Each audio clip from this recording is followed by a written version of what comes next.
In the beginning, before the first word was spoken, before the first star was lit, before the first atom came into being, there was the great silence, not the silence of an empty room, nor the pause between two breaths, but the silence of eternity before time began. And in that silence the universe lay as a thought in the mind of the eternal. Then came the command, the breath, the let there be. And reality began its long unfolding. And here, in the vast expanse of that unfolding, there would arise a strange and wondrous being, the creature we call man. Man, fashioned from the dust of a single planet, yet carrying within him a spark that can contemplate the stars. Man whose heart beats with animal blood, yet whose mind dares to touch infinity. Man who stands small against the galaxies, yet dreams as if he could hold them in his hand. The philosophers of old saw this paradox and trembled.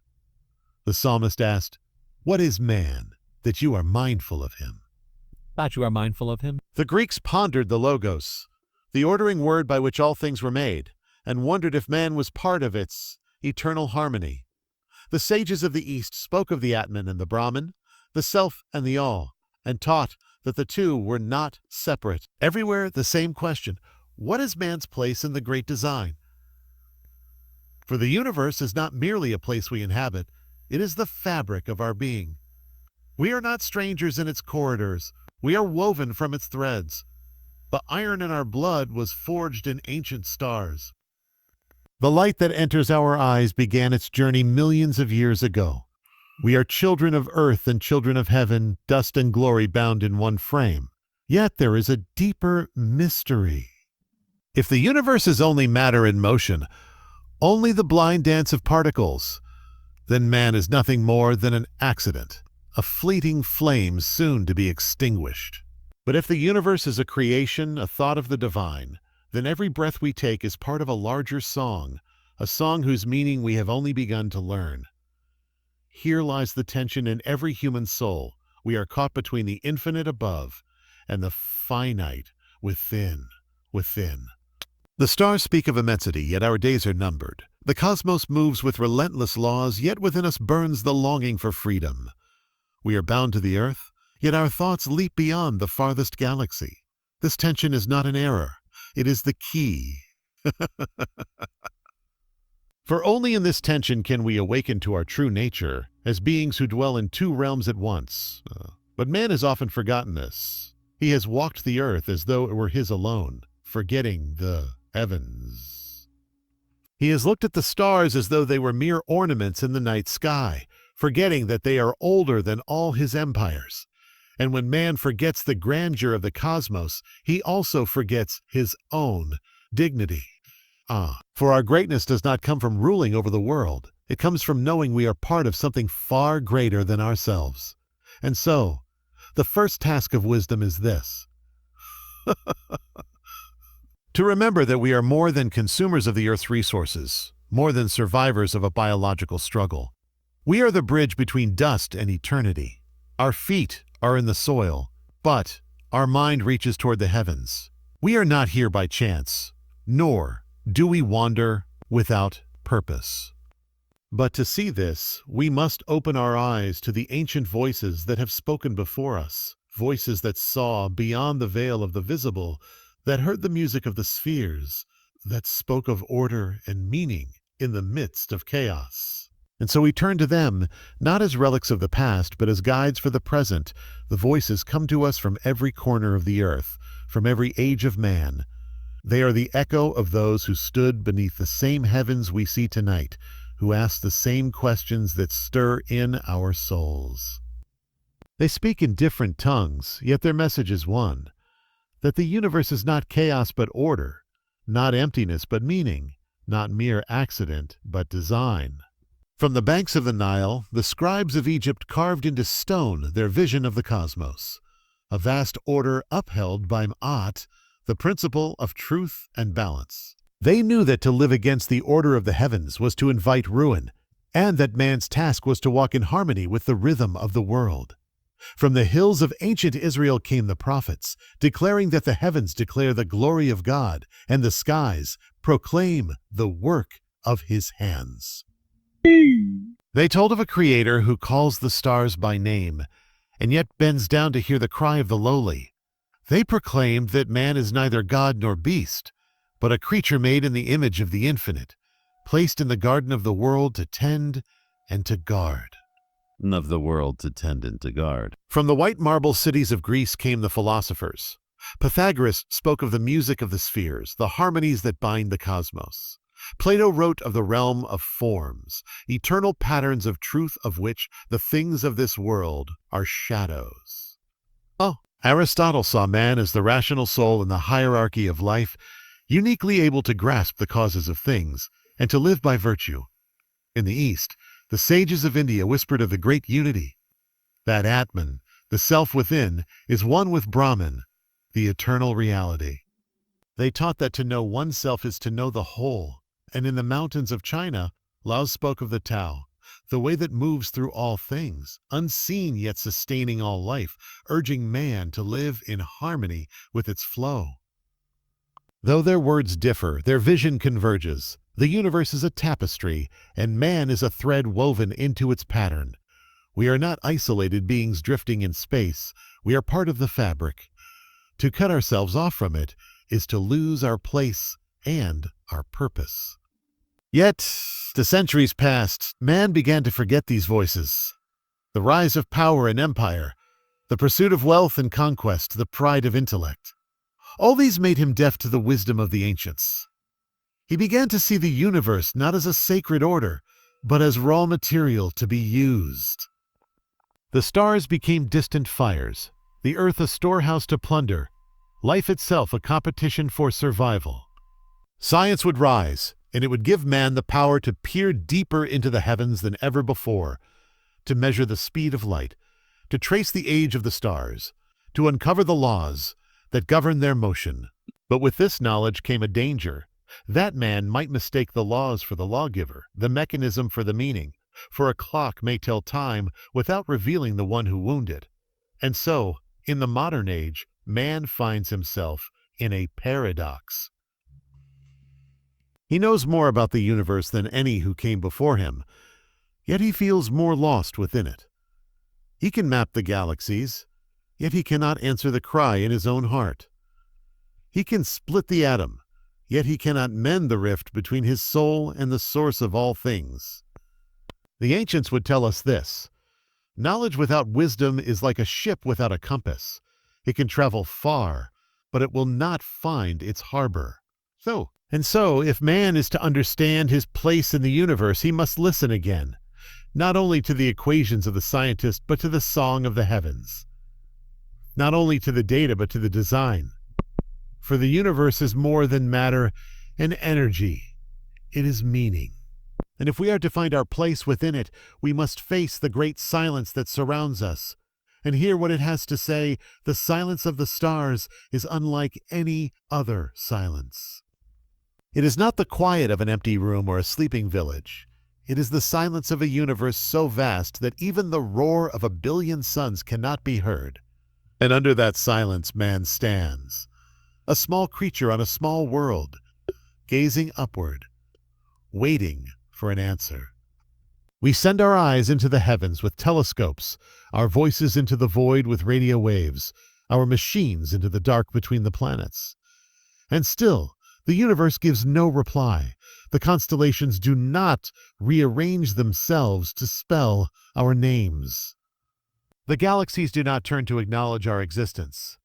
The stars burn on, indifferent to our joy or sorrow. This is the place where many have stumbled. Some look into the silence and see only emptiness. They say, there is no purpose, no design, only a cosmic accident. Only a cosmic accident. We are born, we live, we die, and the universe cares not. Others, in the face of such silence, invent illusions to comfort themselves, fictions that ask nothing of them but to dream. Yet the truth is not found in despair, nor in fantasy. The silence of the stars is not the silence of absence, it is the silence of mystery. Just as a great painting does not speak but reveals itself to those who look, so the universe is a silent testimony. Its silence is an invitation to seek, to ask, to press, to press beyond the surface. For the silence is not empty. It is filled with a presence too great for words. And within man there is an answering cry, a cry for meaning, for connection, for eternity. It is the same cry that has risen from every culture, every age, every soul that has ever stood beneath the night sky. It is the cry that says, I was not made for dust alone. I was made for more. This cry is not a flaw in our nature. It is a clue. For every longing in nature has its counterpart. Thirst corresponds to water, hunger to food, fatigue to rest. Shall we then believe that the longing for eternity is the one desire with no answer? Shall we think that the universe, which answers the needs of the body, has left the needs of the soul unmet? The truth is that the silence of the stars and the cry of the soul are two halves of a conversation, one that began before time and will not end until time is no more. The stars speak without sound, declaring the vastness, the order, the beauty of the cosmos. The soul answers with its longing, declaring that we were made to know the one who set those stars in place. Yet this truth is easily drowned out. We fill our days with noise, our nights with distractions. We measure our worth in possessions and achievements, not in the depth of our wonder or the breadth of our compassion. And so, the cry within us grows faint until it becomes a whisper, and finally we mistake it for silence. But those who dare to listen, truly listen, find that the cry is still there and that the silence is not empty. They discover that the same one who formed the galaxies also formed the human heart, and that the heart's longing is the key to understanding our place in the universe.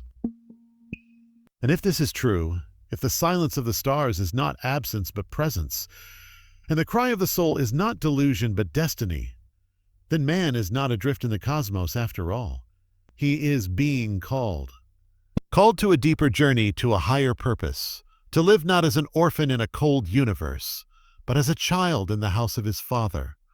Yet this calling is not without a struggle, for there are voices that deny it, forces that oppose it, doubts that shadow it, foes that shadow it. And so the journey of man in the universe becomes a battle, not of weapons and armies, but of truth and falsehood, hope and despair, light and darkness. The battle does not take place among the stars.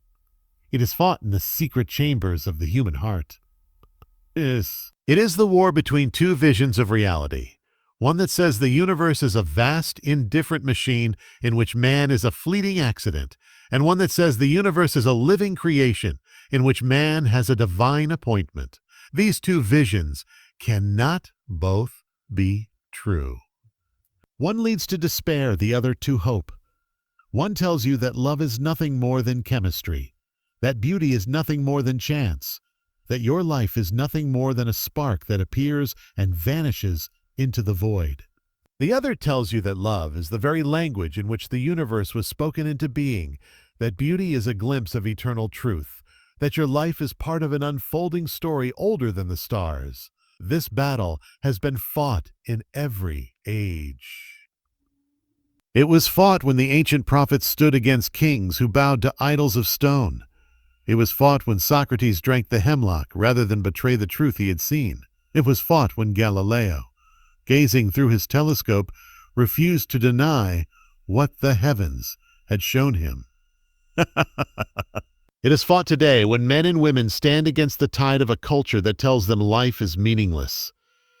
In every case, the battle is the same. Will man live as though he is nothing but matter, or will he live as though he bears the image of the infinite? The first path is easier in the short term. It demands nothing but survival. The second is harder, for it calls for reverence, humility, and courage. It asks us to live as if our actions echo beyond time, as if every choice matters in the sight of eternity. The universe itself seems to stand as the battleground. The very laws of nature can be read in two ways, either as cold inevitabilities without purpose, or as the precise architecture of a mind far greater than our own. The fine-tuning of the cosmos can be dismissed as coincidence, or it can be seen as the signature of the Creator. The same stars can inspire worship in one heart and indifference in another. But this battle is not won by argument alone. It is won by the life lived. For if the universe was made by a God who is love, then the surest proof of that truth is when man himself walks in that love. And if the universe was made for meaning, then the surest way to silence the lie of meaninglessness is to live a life that overflows with purpose. Yet here is the great danger. A man may stand beneath the glory of the heavens, hear the cry in his own soul, and still choose to close his heart. He may silence the call with pride, or drown it in pleasure, or bury it under the weight of worldly pursuits. And when he does, he loses not only the meaning of the universe, he loses himself. For the battle is not about winning an argument. It is about whether we will awaken to our true identity. It is about whether we will live as strangers in a foreign land or as heirs of a kingdom that spans the stars. And the choice is set before each of us every day. The infinite waits for our answer. And so we come to the final truth. Man's place in the universe is not simply to observe it, nor merely to survive within it, but to respond to its call. To live in harmony with the order of creation, to join the song of the heavens, to reflect in our lives the light that burns in the heart of the eternal. But this truth demands action. It demands a decision. Here and now, in the short breath of life, we have been given. For the universe is vast, but our time is brief. And the one who set the galaxy spinning calls us not to drift, but to walk with him. And that is where the journey must lead. To the choice, to the surrender, to the harmony between man and the maker of the universe. And so the choice stands before us. The stars above will not choose for us, nor will the earth beneath. The laws of physics will carry on, indifferent to our answer. Yet the heart of the eternal watches and waits. For the meaning of the universe is not fulfilled in the motion of planets or the burning of suns. We were not placed here to drift as wanderers through an endless night. We were placed here to walk a path that begins in the dust and reaches to the heavens. It is the path of harmony, where man does not stand as the master of the universe, nor as its prisoner, but as its steward, its witness, its co-worker with the Creator. To walk this path is to live in reverence, to see the rising sun not only as a fusion reactor in the sky, but as the daily declaration that light overcomes darkness. To hear the wind in the trees not only as the movement of air, but as the whisper of the one who breathed life into the first man. To gaze upon another human being and see not merely a collection of cells, but a soul of infinite worth bearing the image of the Maker. Harmony with the universe is not passivity. It is active participation in the symphony of creation. It is to live as if every act of kindness is a chord in that music, every word of truth a note that rings in eternity, every moment of humility a reflection of the stars' quiet obedience to their appointed courses. But harmony is not automatic. It requires surrender. Surrender of the pride that makes us think we can be the center of all things. Surrender of the fear that makes us cling to the temporary. Surrender of the distractions that keep us deaf to the eternal call. In surrender, we do not lose ourselves. We find ourselves as a note finds its place in the melody, as a wave finds its rhythm in the sea. And when a man or woman begins to walk this path, the universe itself seems to change. The silence of the stars becomes a voice. The darkness of space becomes the canvas of an artist. The brevity of life becomes the urgency of love. The vastness that once made us feel small now becomes the measure of the one who holds us. And perhaps this is the great secret. The universe was never meant to be understood apart from its maker, and man was never meant to live apart from him. Without that connection, we may explore the galaxies, but our hearts will remain empty. With it, even the smallest act of faith becomes an event of cosmic significance. For the day will come when the stars themselves will fade, when the galaxies will cease their turning, when time, as we know, it will end. And on that day, the question will not be how far we have traveled in the cosmos, nor how much we have learned of its workings, but whether we have walked in harmony with its Creator. The heavens are calling. The soul is answering. The choice is before us. Let us not waste the brief moment we are given in this vast and ancient universe. Let us take our place in the design, lift our eyes to the stars, bow our hearts to the eternal, and walk the path we were made for. For man and the universe are not two separate stories. They are one story written by one hand, moving toward one end. And the author himself invites us into the final chapter.